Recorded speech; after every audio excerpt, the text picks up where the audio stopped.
Tu as la plante qui sent vraiment le Coca-Cola. Donc ça, tu as juste à venir caresser la plante, tu vois. Quand tu l'arroses, tu sens vraiment les odeurs. Donc ça, c'est rigolo. Ça, c'est une plante au goût de fromage. Bah tiens, je t'invite à goûter, tu me diras si... Et elle, t'as vu, elle est assez velue. Rigolo. Ah waouh. C'est fort, non? Ça va te cracher si c'est pas bon.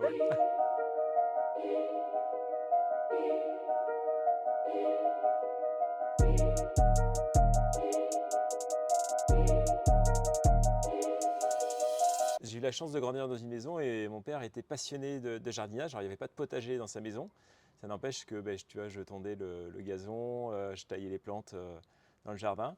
Et au départ, j'étais à Paris, donc dans un petit appartement de 15 mètres carrés. Je l'avais transformé en jardin botanique. Il y avait énormément de plantes d'intérieur. J'avais mis des plantes aromatiques sur le bord du balcon. Et là, donc du coup, c'était en 2020 où j'ai cultivé, où j'ai découvert la permaculture via des vidéos de Damien Decars, du potager d'Olivier, grâce aussi à leurs livres.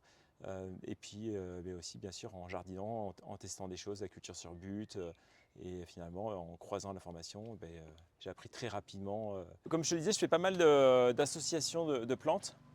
Donc je vais mettre de la tomate avec des fraisiers, avec aussi, tu vois là c'est de la nette, mais je vais mettre aussi des œillets d'Inde, du basilic. Alors où est-ce qu'il se cache? Des fois il faut chercher un petit peu, il est là, regarde. Alors ce qui est cool, c'est qu'il repart, parce qu'avant il avait été pas mal mangé par les limaces. Donc comme quoi, créer un potager, ça apprend aussi à être résilient. Et tu vois là, on a des capucines. Les capucines, c'est une plante qui est vraiment très utile au potager, puisqu'en fait, elle va piéger les pucerons, mais elle va également être mellifère, donc elle va attirer les pollinisateurs. Et on peut manger la fleur et la feuille. C'est un petit goût poivré. J'optimise effectivement chaque centimètre carré et je vais optimiser aussi bien, je vais cultiver aussi de façon verticale. On le voit d'ailleurs avec ce plant de tomate qui est accroché en l'air et j'ai des fils de fer, tu vois, en l'air qui me permettent de faire grimper les haricots, mais j'ai aussi avoir des courges Jack B. Little, c'est des petites courges qui font 7 à 8 cm de diamètre et c'est assez féerique d'avoir ces sortes de luternes qui vont être accrochées en du potager. 36 variétés de menthe. Donc la menthe corse, la menthe banane, la menthe citron, la menthe orange, la menthe cassis, de la menthe dessert, la menthe panachée, de la menthe pomme, deux variétés de thym, trois variétés de framboises. Pareil pour les tomates, il y a plus de 20 plantes de tomates différents dans 15 mètres carrés.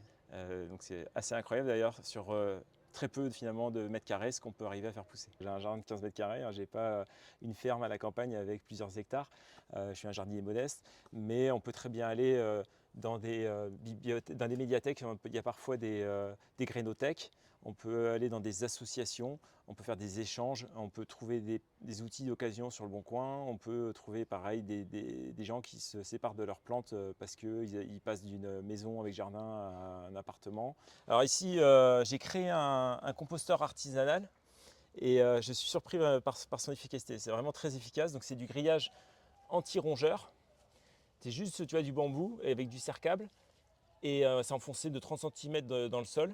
Ça permet vraiment une ventilation et la matière se dégrade très très vite. Et la plupart des jardiniers vont avoir tendance à faire leur composteur dans l'angle du jardin, donc souvent loin en fait de leur cuisine.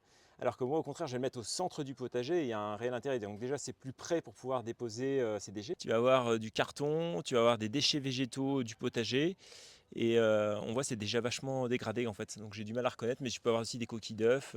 Ce qu'il ne faut surtout pas faire, c'est mettre des plats cuisinés ou du fromage, ou ce qui peut justement attirer les rongeurs. Le fait de dire qu'on a la main verte ou pas, en fait, dans ce cas-là, moi, j'ai pas forcément non plus la main verte, parce que ça m'arrive aussi des fois de faire mourir des plantes. Et ça peut être un excès d'eau, ça peut être, par exemple, j'ai essayé de faire pousser des œillets d'Inde dans mon salon, ça l'a pas fait. Par contre, là, voilà, le plant de tomate, ça a l'air d'aller. Mais et puis, rien n'est jamais acquis. C'est-à-dire qu'on peut très bien avoir une maladie, et c'est pas forcément que du fait que je suis un mauvais jardinier, mais c'est aussi des fois le coup de pas de chance. Et c'est d'ailleurs pas toujours évident, à mon avis, pour les horticulteurs ou les maraîchers, c'est qu'ils peuvent avoir une variation de température brutale du jour au lendemain. Et ça, c'est le coup de pas de chance.